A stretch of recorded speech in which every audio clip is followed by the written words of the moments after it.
अस्सलामुअलैकुम व्यूवर्स, कैसे हैं आप सब लोग। उम्मीद है कि आप सब खैरियत से होंगे। आज मैं आप लोगों के लिए लेकर आई हूँ मैंगो फ्लेवर में दही जमाने का तरीका। अल्लाह ताला खैर व बरकत दे आपके रोज़ रिज़्क़ में और सेहत व ज़िंदगी में, आमीन। चलिए शुरू करते हैं। बिस्मिल्लाहिर्रहमानिर्रहीम। सबसे पहले मैंने एक पतीली ले ली है। उसके अंदर मैं आधा किलो के करीब दूध शामिल कर रही हूँ, क्योंकि मुझे 2 प्याली के करीब दही जमाना है, तो एक एक पाव उसमें पूरा आराम से आ जाएगा। अब इसके अंदर 4 चम्मच चीनी शामिल कर रही हूँ और उबाल आने का इंतज़ार करेंगे इसमें। दूसरी तरफ प्याली में थोड़ा सा दूध ले लिया, उसके अंदर 2 चम्मच मैंगो कस्टर्ड मैं शामिल कर रही हूँ और इसको अच्छी तरह से मिक्स कर लेंगे।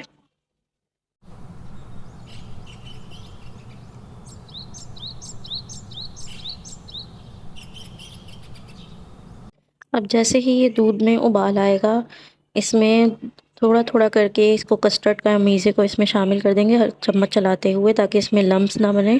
एकदम से सारा आपने नहीं डालना और इसको थोड़ा सा आपने पका लेना है हल्की आंच करके 2 से 3 मिनट के लिए।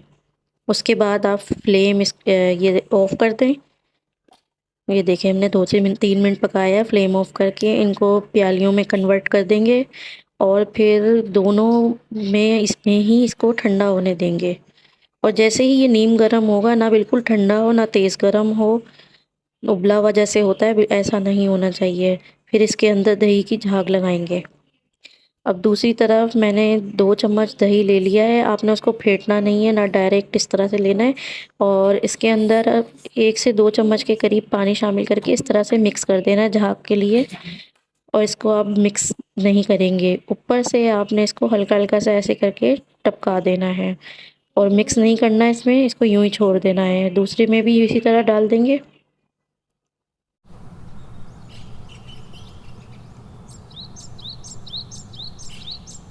अब इसको कवर करके 5-6 घंटे के लिए अंधेरी वाली और खुशक जगह पे रख दें, ताकि ये दही तैयार हो जाए उसमें। उसके बाद फ्रिज में चिल करके सर्व करें। ये देखिए हमने इसके बाद डिश आउट किया है, कितना मज़ेदार सा ये बिल्कुल तैयार है।